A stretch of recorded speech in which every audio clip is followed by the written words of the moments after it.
Welcome to Trench Diaries and welcome to another book.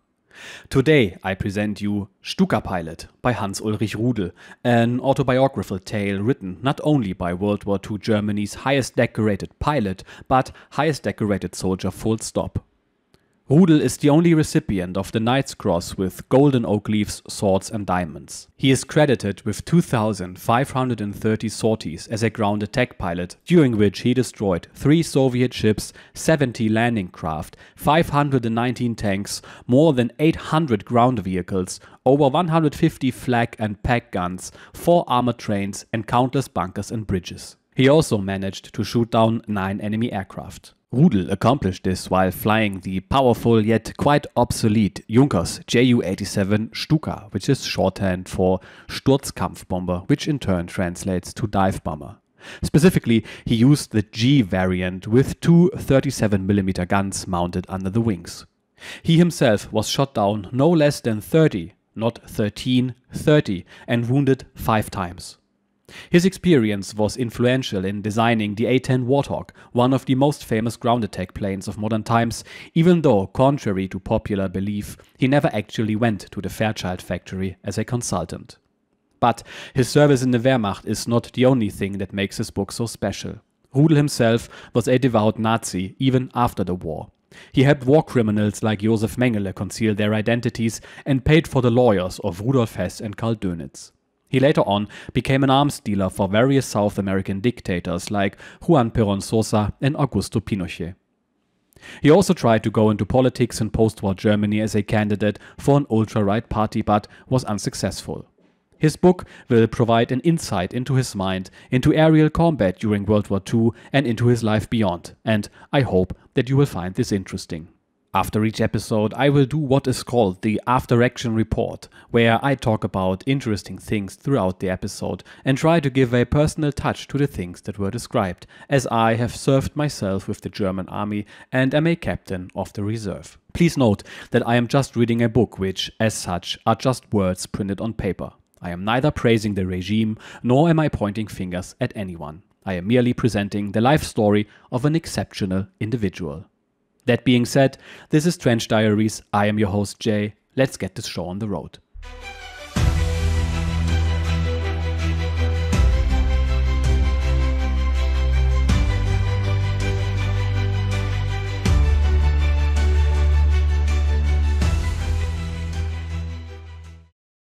Foreword. As so often occurs during a war, particularly in the air forces, you often hear the names of pilots on the opposite side. It is seldom that you meet them subsequently. At the end of this war, some of us had the opportunity of meeting several well-known pilots of the German Air Force who had hitherto been just names to us. Now, 7 years later, some of the names escape me, but I will remember Galland, Rudel and a German night fighter pilot called Meyer. They visited the Central Fighter establishment at Tangmere in June 1945 for a couple of days, and some of their opposite numbers in the Royal Air Force were able to exchange views on air tactics and aircraft, always an absorbing topic amongst pilots. A coincidence which amused all of us, if I may be excused this anecdote, occurred when Meyer was talking to our well-known fighter pilot Brands Burbage and discovered that Brands had shot him down over his own aerodrome one night as he was circling to land. Having been a prisoner in Germany for much of the war, I had heard of Hans-Ulrich Rudel. His exploits on the Eastern Front with his dive bomber were from time to time given much publicity in the German press. It was therefore with great interest that I met him when he came over in June 1945. Not long before he arrived, Rudel had lost one leg below the knee, as he describes in his book. At the time of this visit, that well-known RAF character, Dick Adgerley, was the commander at Tangmere. Others there were Frank Carey, Bob Tuck, who had been a prisoner of war in Germany with me, Raz Barry, Hawk Wells and Roland Beaumont, now chief test pilot for English Electric. We all felt that somehow we should try and get an artificial leg for Rudel. It was very sad that we were unable to do this because although a plaster cast and the requisite measurements were taken, it was discovered that his amputation was too recent for an artificial leg to be made and fitted, and we were reluctantly compelled to give up the idea. We all read an autobiography written by someone we have met, if only for a short time, with more interest than that of a stranger. This book of Rudel's is a first-hand account of his life in the German Air Force throughout the war, mainly in the East. I do not agree with a number of the conclusions he draws or with some of his thoughts. I was, after all, on the other side. The book is not broad on its scope because it is confined to the activities of one man, and a brave one at that, waging a war in very single-minded fashion. It does, however, shed an interesting light on Rudel's opposite numbers on the Eastern Front, the Russian Air Force pilots. This is perhaps the most revealing part of the whole book. I am happy to write this short foreword to Rudel's book, since although I only met him for a couple of days, he is, by any standards, a gallant chap, and I wish him luck. Signed, Douglas Bader. Introduction. It is not customary for a father and mother to write an introduction to their son's book, but we believe it would be wrong to refuse the invitation, even though at the present time it may appear imprudent to write a preface to a war book. It has been said with competent authority that Hans-Ulrich Rudel, as from the 1st of January 1945, wing commander of the Luftwaffe at the age of 28 and a half, has distinguished himself far beyond the measure of all officers and men, and his operational flights at focal points and in frontal sectors have been decisive for the general situation. Wherefore he has been the first and only soldier to be awarded the highest decoration of the Golden Oak Leaves with swords and diamonds to the Knight's Cross of the Iron Cross. Rudel is preeminently equipped to write his war experiences. The stupendous events of the war were all still too close for it to be possible to present a comprehensive picture of them. It is therefore all the more important that those who did their duty at their post until the bitter end should record their experiences truthfully. It is only on the basis of a balanced objectivity and first-hand individual experience that the Second World War will one day appear in full perspective. With 2,530 operational flights to his credit, Rudel, and this is admitted also by fair-minded enemies, is the foremost war pilot in the world. Throughout the long war, he was hardly ever on leave. Even after he was wounded, he immediately hurried back to the front. At the beginning of April of 1945, he lost his right leg below the knee in action. He refused to wait until he was fully convalescent, but despite an open wound forced himself to go on flying with an artificial limb. It was his creed that an officer has a vocation in which he does not belong to himself but to his fatherland and to the subordinates committed to his charge, and that he must therefore, in war even more than in peacetime, show an example to his men without regard for his own person or his life. On the other hand, he did not mince his words to his superiors but spoke his mind openly and honestly. By his forthrightness, he gave his successes their real foundation, for only where mutual confidence prevails can superior and subordinate achieve the highest and their best. The old soldierly virtues of loyalty and obedience determined his whole life. Only he is lost who gives himself up for lost, is a maxim which our son made devotedly his own. And in obedience to it he now lives in the Argentine. We, his parents and his two sisters, and countless others besides, have often feared and prayed for him, but we could always repeat as he did, with Eduard Mörike. May all things, both the beginning and the end, be given into his hands. May this book bring words of cheer to his many friends and admirers, a message of inspiration to all readers from afar. Signed, Johannes Rudel, retired Minister of Christ. Sausenhofen bei Gunzenhausen, September of 1950. For the comfort of every mother of a boy, I should like to mention that our Hans-Ulrich was a delicate and nervous child. He weighed 5 3/4 pounds when he was born. Until his 12th year, I had to hold his hand during a thunderstorm. His older sister used to say, "Uli will never be any good in life. He is afraid of going into the cellar by himself." It was just this ridicule that put Uli on his mettle, and he began to toughen himself in every way and to devote himself to sport. But through this he got behindhand with his schoolwork, and his bad reports, which had to be initialed by his father, were kept back until the last day of the holidays. His form master, whom I once asked, "How is he getting on at school?" gave me this answer: "He is a charming boy, but a shocking scholar." Many tales could be repeated on his boyish pranks, but I am happy that he was granted a carefree youth. Signed, his mother, Martha Rudel. Chapter 1. From Umbrella to Dive Bomber. Only he is lost who gives himself up for lost. 1924. My home is the rectory of the little village of Seiferdau in Silesia. I am 8. One Sunday, my father and mother go into the neighboring town of Schweidnitz for an aviation day. I am furious that I am not allowed to go with them, and when they return, my parents have to tell me over and over again what they have seen there. And so I hear about a man who jumped from a great height with a parachute and came safely down to earth. This delights me, and I badger my sister for an exact description of the man and the parachute. Mother sews me a little model, I attach a stone to it, and am proud when stone and parachute slowly drift to the ground. I think to myself that what a stone can do, I must be able to do too, and when I am left alone for a couple of hours the following Sunday, I lose no time in exploiting my new discovery. Upstairs to the first floor I go.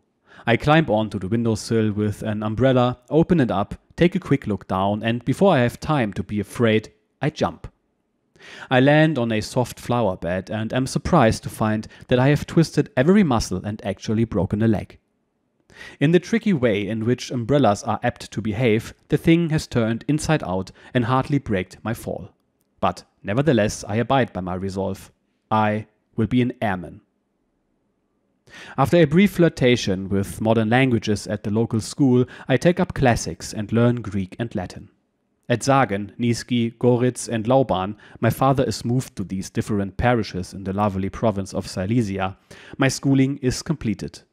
My holidays are devoted almost exclusively to sport, including motorcycling, athletics in summer and skiing in the winter, lay the foundations of a robust constitution for later life. I enjoy everything, so I do not specialize in any particular field. Our little village does not offer very much scope. My knowledge of sporting tackle is derived solely from magazines, so I practice pole jumping by using a long tree prop to vault over my mother's clothesline. Thus, later with a proper bamboo pole, I can clear a respectable height. As a 10-year-old, I go off into the Eulengebirge, 23 miles away, with the 6-foot-long skis given to me as Christmas presents, and teach myself skiing. I stand a couple of planks resting on a sawing horse of my father's. This gives me an upward slope. I give the contraption the once-over to make sure it is firmly fixed. No flunking now. I open the throttle on my motorbike and sail up the boards. And over. I land on the other side, swerve wildly and back again for another run at the planks and the trusty sawing horse. It never enters my head that in addition to all this I ought to be a good scholar, much to my parents' distress. I play almost every conceivable prank on my teachers, but the question of my future becomes a more serious problem as matriculation looms nearer. One of my sisters is studying medicine, and consequently the possibility of finding the large sum of money needed to have me trained as a civil air pilot does not even come under consideration. What a pity. So I decide to become a sports instructor. Quite unexpectedly, the Luftwaffe is created, and with it a demand for applicants for a reserve of officers. Black sheep that I am, I see little hope of passing the difficult entrance examination. Several fellows I know, rather older than myself, who have previously tried to get in, have been unlucky. Apparently, only 60 out of 600 candidates will be selected, and I cannot imagine any likelihood of my being among this 10%. Fate, however, disposes otherwise, and in August of 1936 I have in my pocket the notification of my admission to the military school at Wildparkwerder for next December. 2 months of labor service work on the regulation of the Neiße at Muskau follow matriculation in the autumn. In the first term at Wildparkwerder, we recruits are put through the mill. Our infantry training is completed in 6 months' time, an aircraft we see only from the ground, with an especial longing when we happen to be flat on our faces. The rule of no smoking and no drinking, the virtual restriction of all leisure time to physical exercise and games, the pretense of indifference to the distractions of the nearby capital are tiresome.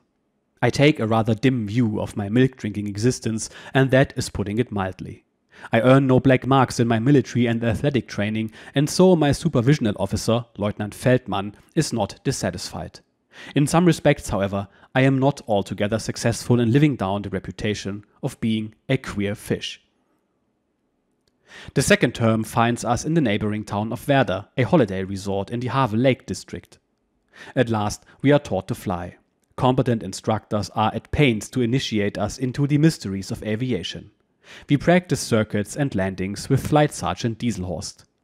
After about the 60th time, I am able to undertake a solo flight, and this achievement makes me an average pupil of my class. In conjunction with our flying lessons, the technical and military curriculum is continued, as well as an advanced course for a commission. Our flying training finishes at the end of this second term, and we receive our flight authority.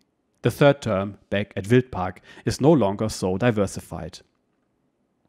Little stress is laid on flying. Instead, air tactics, ground tactics, defense methods, and other special subjects figure more largely in our work.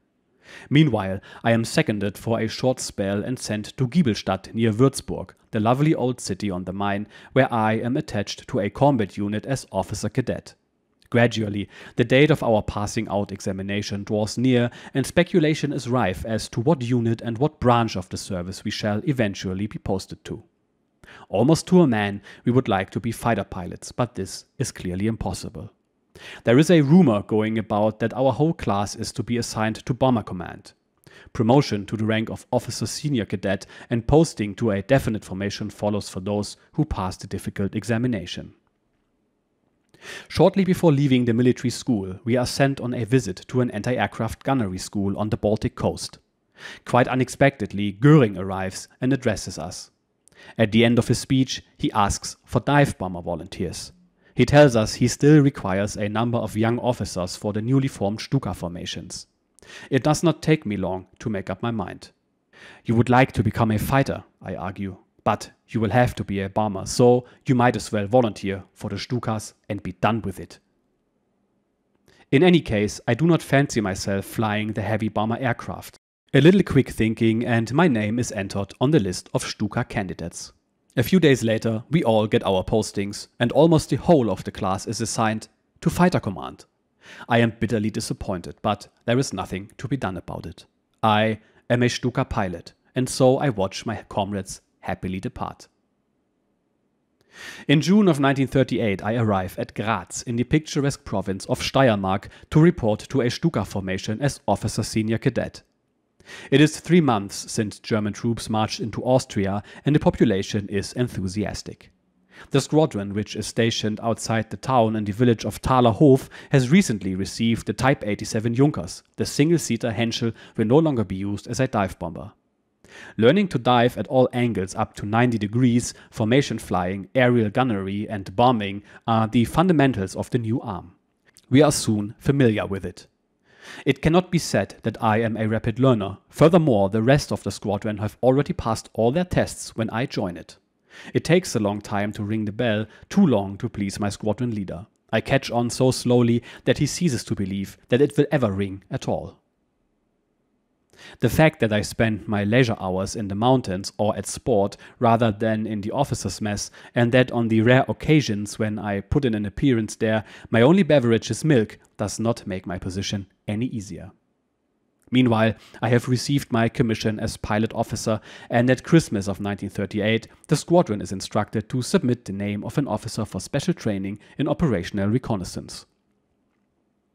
Other squadrons all return a blank form, none of them is willing to release a man. It is, however, a splendid opportunity for the first to be able at last to send the milk drinker into the wilderness. Naturally, I object. I want to stay with the Stukas, but my efforts to put a spoke in the wheels of the military machine are fruitless.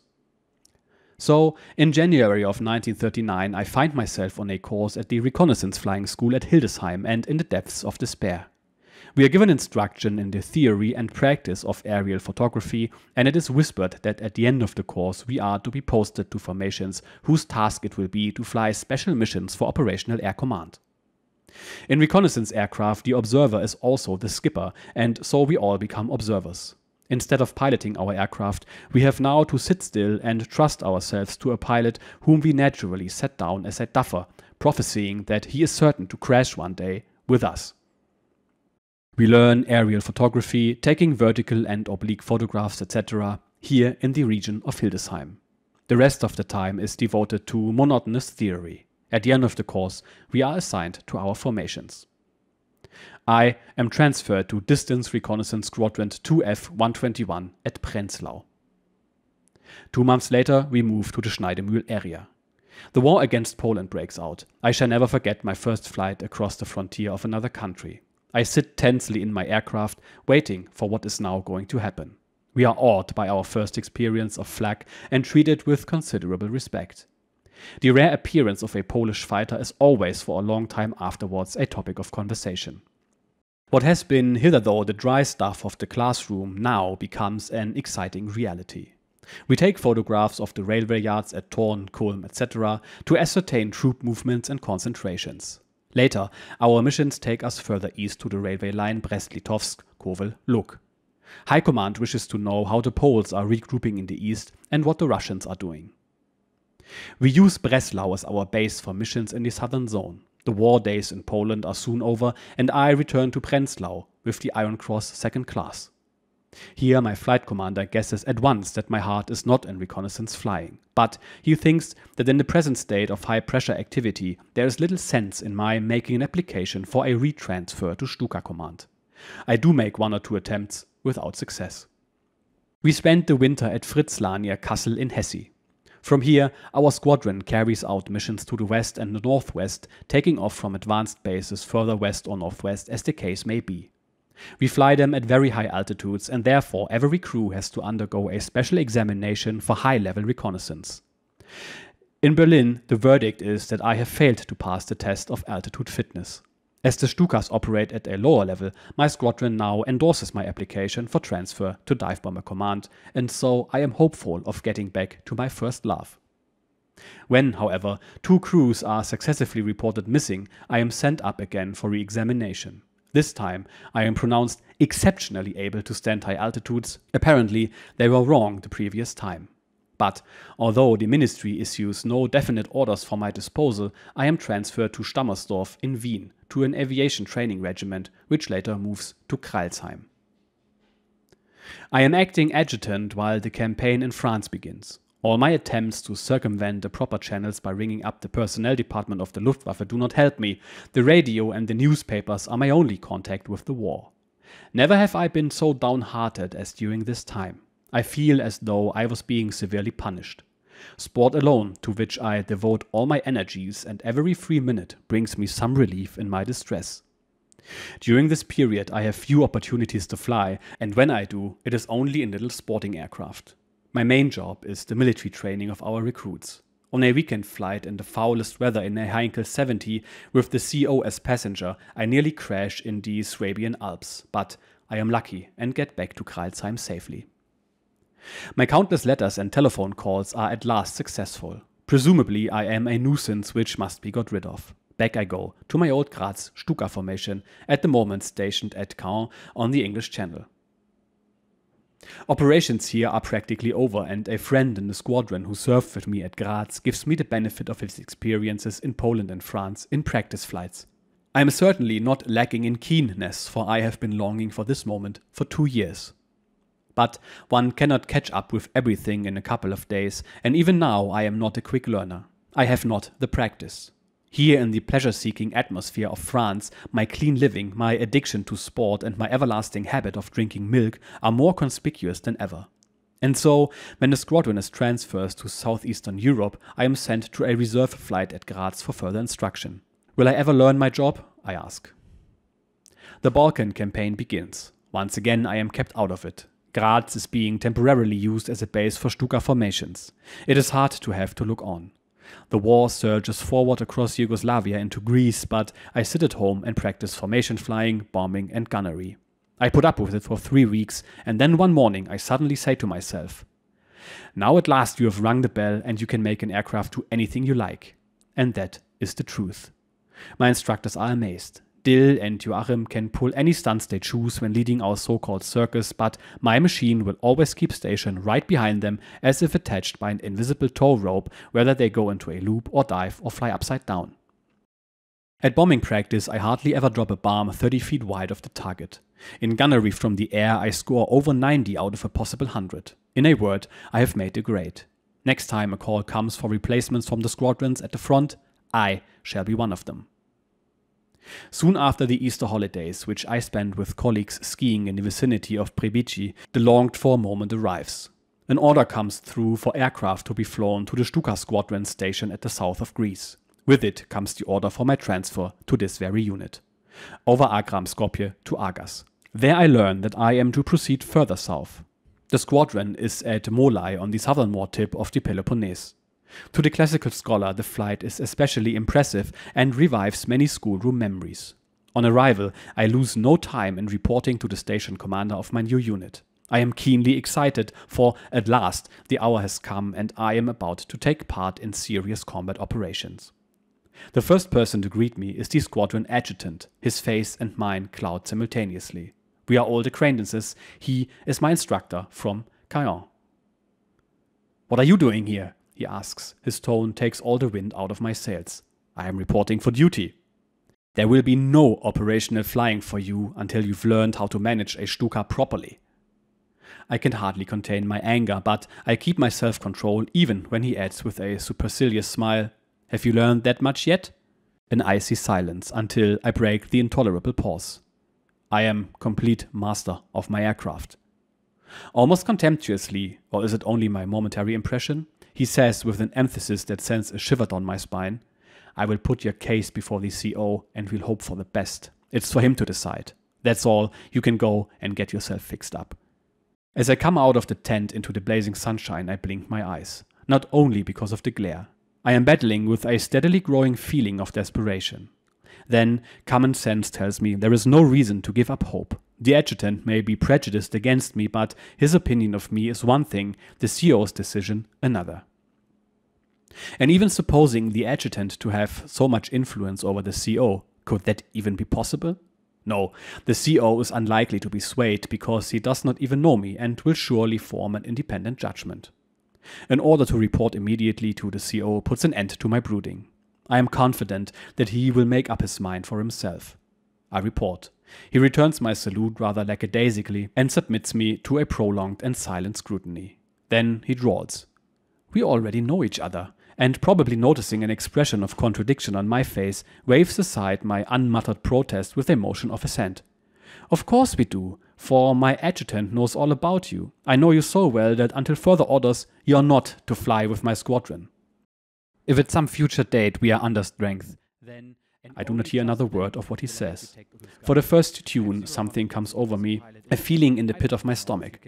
A feeling I never have again until years later, when I am crawling home in an aircraft riddled by enemy bullets and serious loss of blood has sapped all my physical strength.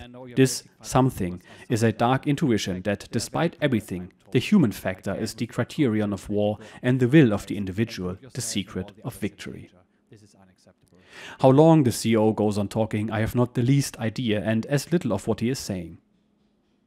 Rebellion seethes inside me, and I feel the warning hammering in my head. Don't. Then the adjutant's voice recalls me to reality. "You are dismissed." I look at him now for the first time. I had not until that moment been aware that he was present. He returns me a stony stare. Now I have completely recovered control of my temper. A few days later, Operation Crete begins. The engines roar on the airfield. I sit in my tent. Crete is the trial of strength between the Stukas and the Navy. Crete is an island. According to all accepted military axioms, only superior naval forces can wrest the island from the British. And England is a sea power, we are not. Certainly not where the Straits of Gibraltar prevents us from bringing up our naval units. The hitherto accepted military axioms, the English superiority at sea, are being wiped out by Stuka bombs. I sit in my tent. That until further orders you are not to fly with my squadron. 1,000 times a day this sentence riles me, mocking, contemptuous, derisive. Outside, I listen to the returning crews excitedly chatting of their experiences and of the effective landings of our airborne troops. Sometimes I try to persuade one of them to let me fly in his place, but it is useless. Even friendly bribes avail me nothing. Occasionally, I fancy I can read something like sympathy in the faces of my colleagues, and then my throat goes dry with bitter fury. Whenever the aircraft take off on a sortie, I feel like stuffing my fist into my ears so as not to hear the music of the engines. But I cannot. I have to listen. I cannot help myself. The Stukas go out on sortie after sortie. They are making history out there in the battle for Crete. I sit in my tent and weep with rage. We already know each other. That is just what we do not. Not in the very least. I am positive that even now I should be a useful member of the squadron. I am completely master of my aircraft. I have the will to carry out an operation. A prejudice stands between me and the chance of winning my spurs. A prejudice on the part of my superiors who refuse to give me the opportunity to convince them of the wrongness of their so-called judgment. I mean to prove, in spite of them, that an injustice has been done by me. I will not let their prejudice stop me getting at the enemy. This is no way to treat a subordinate. I realize that now. Time and time again, the flames of insubordination blaze inside me. Discipline, discipline, discipline, control yourself. It is only by self-restraint that you can achieve anything. You must have an understanding for everything, even for the mistakes, the crass blunders of superior officers. There is no other way to make yourself more fit than they to hold a command. And to have an understanding for the mistakes of your subordinates. Sit calmly in your tent and keep your temper. Your time will come when you will really count for something. Never lose confidence in yourself. And there we go. The first episode is done. If you are new to this channel, this audio cue indicates that the book part is over and that the after-action report starts. Here, I will talk about things that I found interesting or that I can relate to, having served myself. The very first thing that made me laugh is Hans-Ulrich's stunt with the umbrella as a makeshift parachute, because I did the exact same thing as a child. I didn't jump from the height that he did, but I most definitely tried, and just like him, my umbrella folded over upwards and did absolutely nothing. Another thing that is interesting is hearing him talk about his training, which he practically glosses over and admits being average at. Knowing what we know about him today, his CO denying him combat sorties because he didn't trust his abilities is downright comical. But I think this isn't uncommon. Real bravery and instinct usually only surfaces during actual combat. You don't know how you're going to react beforehand. Anyway, this is it for this episode. If you've made it this far, let me know what you think in the comments. Consider subscribing, and I will see you again in the next episode. Cheers.